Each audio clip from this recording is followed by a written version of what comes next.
ውድብ ህዝባዊ ወያነ ሓርነት ትግራይ ካብ ላዕለዋይ መሪሕነት ክስካብ ኣባላቱ ገምጋምን ምይጣትን ብምክያድ ጸገም ህዝቢ ትግራይ ንምፍታሕ ብትኹረት እናሰርሐ ከም ዘሎ ሓቢረን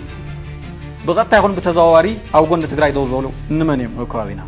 قدامنا بريزيدنت ليتنال جنرال تادس ورده نايوعلو كفال وجل حواحاتن أمرار حاسراويتنا وهايدو من قسقاسي قبر خامزلو حابريتاتاتي وطلهم جنرال تادس من كويني إيو سلطان كرسل زلزلو من كويني تقرأي كويني دوس بلسقنا كويني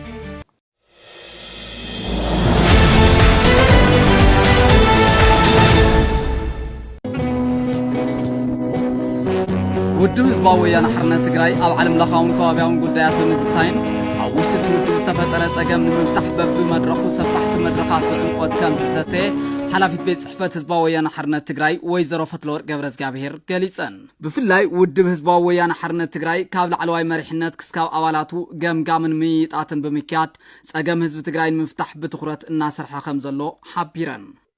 ከም ውድብ ዘጋጠመና ጸገም በዲሞክራሲያዊ መንገዲ ተማይጥናን ተራዳዲና ንፈትሕ እምበር ከም ካልኦት ዝተፈላልዩ ውድባት ዝረአ ናብ ዘየድሊ ነገር ዘየምርሕ ውድብ ከም ዝኾነ ብተግባር ኢና ማለት ዝኾነ ፈላለያት ከጋጥም ይኽእል እዩ ንቡሪ ከምኦም ዝመሰሉ ዝተፈላልዩ ተሓሳስባታት ርኣያታት ድልየታት ተፈላልዩ ጸገማት ሕመቃት የጋጥሙ እዮም ነዚኣቶም ተጋጥም እንተለው ግን በዲሞክራሲያዊ መንገዲ ተረጋጊዕኻ መፍታሕን ዘይመፍታሕን ይተወሳኑ ጉዳይ ጌርካ ክውሰድ ዘሎ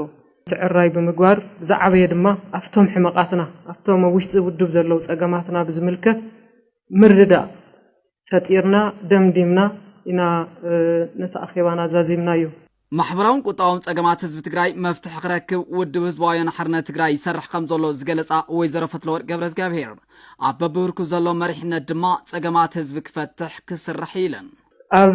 ናይ ህዝብና ኩነታት ውሽጥናውን በቲ ናይ ስምምዕ ፕሪቶሪያ ምስኡን ክትኣሳሰር ይኽእል እዩ ግን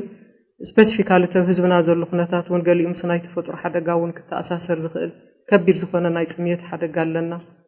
ንጥምየት ናይ ህዝብና ንምፍታሕ ዝኽእል እኹል ሓገዝ ክርከብ ኣይተኻእለን በዚ ምኽንያት ኣብዚ እዋን እዚ ብጥምየት ክመውት ዝግብኦ ህዝቢ ሰብ ኣይነበሮን ግን ብሰንኪ ብእዋኑ ሓገዝ ዘይምርካብ ምስ ናይ ተፈጥሮ ሽግር ውን ተደሚሩ ብጥይት ዝመውት ሰብ ዋላ ይሃሉ ግን ብሽግር ብመከራ ዝመውት ሰብ ከም ዘለና ግን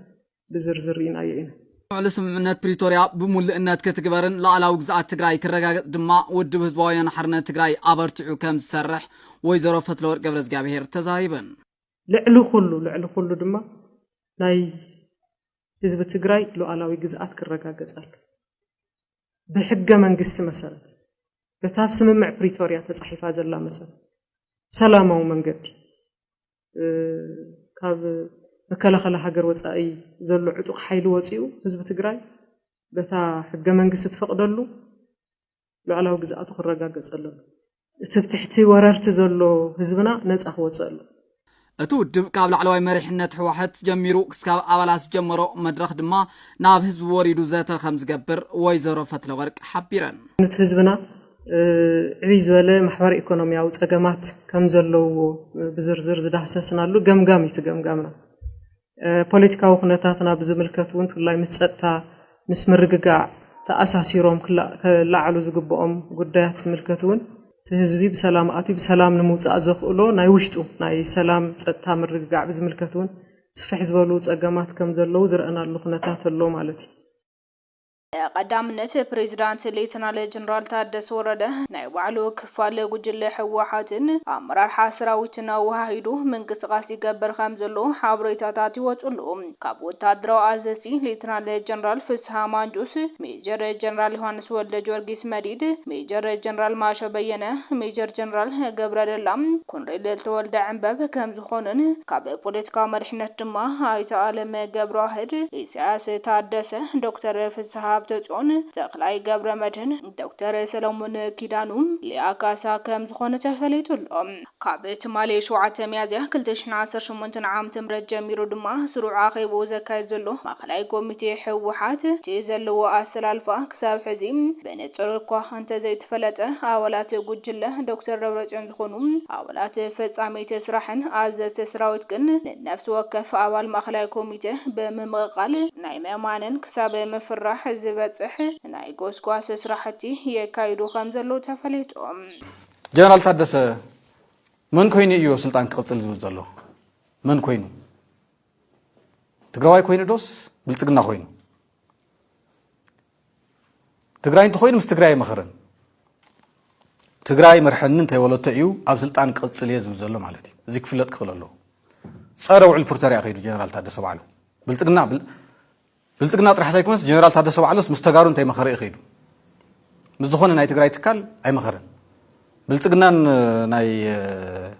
ተፈራሚ ናይ ውዕል ፕሪቶሪያ ውድብ ሕወሓት እውን ኣይተዘራረቡን ቅድሚ 3-4 ወርሒ ሒዙ ኩሉ ነገር ብልጽግና ስለ ዘቋረጾ ትዝርቡ ነይነበረን ትርክቡ ነይነበረን ባዕሉ እውን ተዛሪቡ እዩ ስለዚ ጀነራል ታደሰ ክቅጽል የብ ስልጣን ዝብል ዘሎ ብልጽግና ኮይኑ እምበር ትግራዋይ ኮይኑ ኣይኮነን ዝብል ክነስምረሉ እንደሊ ማለት እዩ ብልጽግና ከዓ ንትግራይ ጽቡቕ ዝሓስብ ኣይኮነን ኣጽናት እዩ ቀታሊና እዩ መሬትና መንጢሉ ዘሎ ሓይሊ እዩ ንክልል ኣምሓራ ይወግእ እንተኢልኩም ንኤርትራ ኣይወግእ እንድሕር ኢልኩም በጀት ኣይለቅቕን ግዛኣትኩም ኣይምልስን ተፈናቐልቲ ኣይምልስን ንኽልቲኦም ገረባውትኹም ተዋቅዑን እንተኮይንኩም ጥራሕ እዩ ዘሎ ድሕሪ መጋረጃ እዚኣ ኩሉ ህዝብና ክፈልጥ ክኽእል ኣለዎ ኣብዚ ኣሽኹ ክሳብ ዘይበልኩም ዝልቀቕ በጀት የለን ዝልቀቕ መድሓኒት የለን ዝልቀቕ ነዳዲ የለን ትግራይ ኣብ ሕምስምስ ኣብ ዘላቂ ዝኾነ ቅልውላው ክትርጠን እየ ዝሰርሕ እዩ ኣጀንዳ እዚ ግልጽ ክኾን ኣሎ ታደሰ ከዓ እዛ ተልእኾ እዚኣ ክቐጽል እየ ዝብል ኣተሓሳስባ ሒዙ እዩ ኣብ ስልጣነይ ክቕጽል እየ ዝብል ዘሎ ማለት እዩ ካብኡ ብዛዕባ ስልጣን ንምንታይ የድሊ ንምንታይ እዩ ዘድሊ ስልጣን ህዝቢ ንምግልጋል እዩ እዚ ይቅርታ ሰዓል ሒዝኑ ስለ ዘሎ እዩ ግዜያዊ ምምሕዳር ዝበሃል ትካል ክነቐጽሎ ዝግባእ ትካል ድዩ ናይ ማን እንታይ ክገብረልና እንታይ ክረብሐና ካብ ምንታይ ከናግፈና ግዜያዊ ምምሕዳር ዝበሃል ሲ ንተጋሩ ካብ ዝጣየሽ ሓድነት ተጋሩ በቲኑ ግዛኣትና እውን ኣይመለሰን ሰላሕታዊ ፅንተ ተቐጺሉ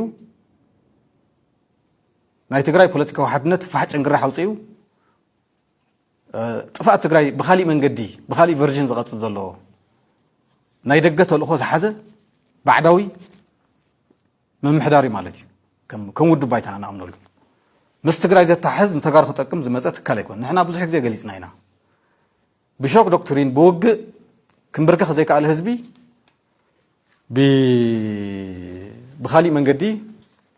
ግዜያዊ ምምሕዳር ብምጥያሽ ህዝብታት ንምብታን ብቐጥታ ይኹን ብተዘዋዋሪ ኣብ ጎኒ ትግራይ ደው ዝበሉ እንመን እዮም ኣብ ከባቢና ኣብ ውሽጥናን